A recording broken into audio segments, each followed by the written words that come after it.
শ্রাবণীর সাথে সবাইকে স্বাগত জানিয়ে আজকের রেসিপি ফুলকপি আলু দিয়ে রুই মাছের ঝোল। একদম সিম্পলভাবে দেখিয়ে দিয়েছি, বড় থেকে ছোট সবাই খেতে পারবে গরম ভাতের সাথে। তো সব শেষে ঝোলের রেসিপিটা হয়ে গেছে, যেখানে আমি এর ওপর দিয়ে একটু ধনেপাতার ছড়ান দিয়ে দিলাম। ভিডিওটি ভালো লেগে থাকলে অবশ্যই লাইক দিয়ে শুরু করবেন। আর একটা অনুরোধ রইল, প্লিজ আপনারা স্কিপ করবেন না, পুরো ভিডিওটি দেখার অনুরোধ রইল, তাহলে বুঝতে পারবেন যে কিভাবে তৈরি করি। চলুন তাহলে দেখিয়ে নেওয়া যাক রেসিপিটি। ফুলকপির আর একটা রেসিপি নিয়ে চলে এসেছি। তো এখানে মাছ ভাজা আছে, 7 পিস মাছ আছে, রুই মাছের সাথে ফুলকপি আলুর ঝোল। তো ফুলকপি আলু কীভাবে করব রেসিপিটা সাথে না থাকলে আপনারা বুঝতে পারবেন না, সুতরাং পুরো ভিডিওটি দেখার অনুরোধ রইল। তো এখানে ফুলকপি আলু কেটে নিয়েছি, খুব সুন্দর করে ধুয়েও নেওয়া হয়ে গেছে, মাছটাও ভেজে রেখেছি আগে থেকে। আর এই ফুলকপি আলুটা আগে প্রথম ভেজে নেব, তাহলে রেসিপিটি শুরু করা যাক।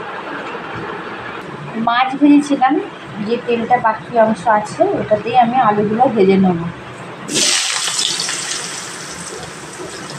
একটু অল্প নুন আর একটু হলুদ দিয়ে ভেজে নেব, যাতে আলুটা তাড়াতাড়ি ভাজা হয়ে যায়। গ্যাসের ফ্লেমটা মিডিয়ামে থাকবে এই সময়।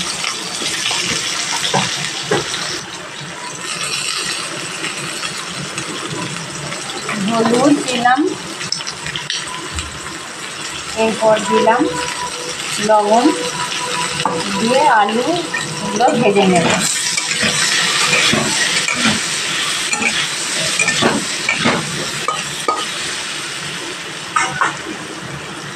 2-3 মিনিট মতো লেগেছে টাইম। আলুগুলো ভেজে নেওয়া হয়ে গেছে, এবার আমি তুলে নেব। আলুগুলো এবার আমি তুলে নেব।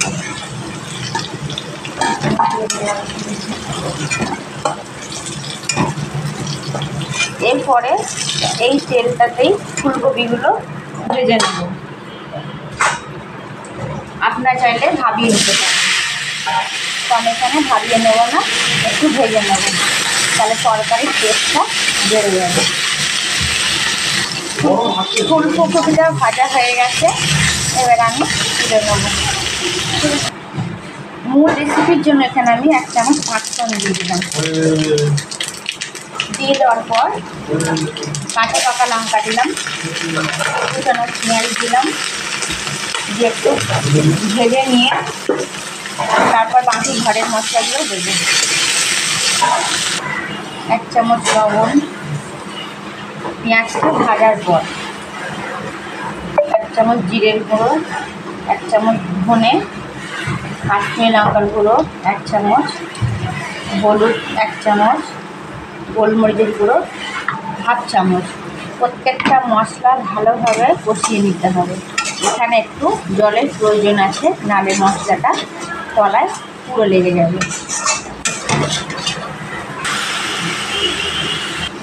একদম অল্প পরিমাণে জল দিয়ে গ্যাসের ফ্লেমটা মিডিয়ামে রেখে মশলাটা কষিয়ে নিতে হবে ঝোলের জন্য। এখানে আমি আর অন্য কোনো মশলা ইউজ করব না। মশলা কষানোটা পারফেক্ট হয়ে গেছে। আলু আর ফুলকপি দিয়ে এর সঙ্গে 2 মিনিট মতো কষিয়ে নেব।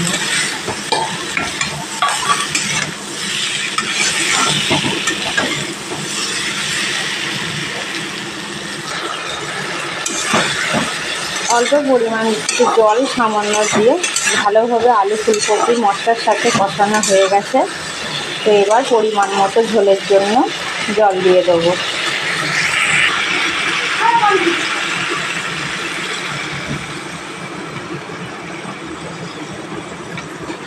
এইভাবে আলু ফুলকপি দিয়ে রুই মাছের ঝোলের রেসিপি আপনারা গরম ভাতের সাথে তৈরি করে নিতে পারেন, খেতে অসাধারণ টেস্ট লাগবে। দিয়ে 5 মিনিট মতো এটা রান্না করে নেব, তারপর মাছগুলো দেব।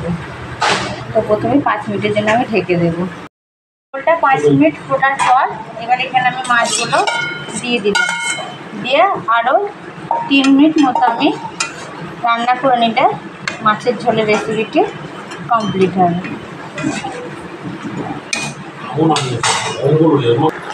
ফুলকপি আলু রুই মাছের ঝোলের রেসিপি অলমোস্ট ডান। ভিডিওটি ভালো লেগে থাকলে অবশ্যই লাইক কমেন্ট করতে ভুলবেন না, সাবস্ক্রাইব করার অনুরোধ রইল।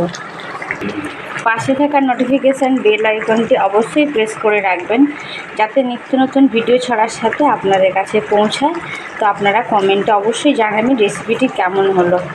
ভালো থাকুন, সুস্থ থাকুন। দেখা হচ্ছে অন্য কোনো রেসিপিতে নেক্সট ডেতে।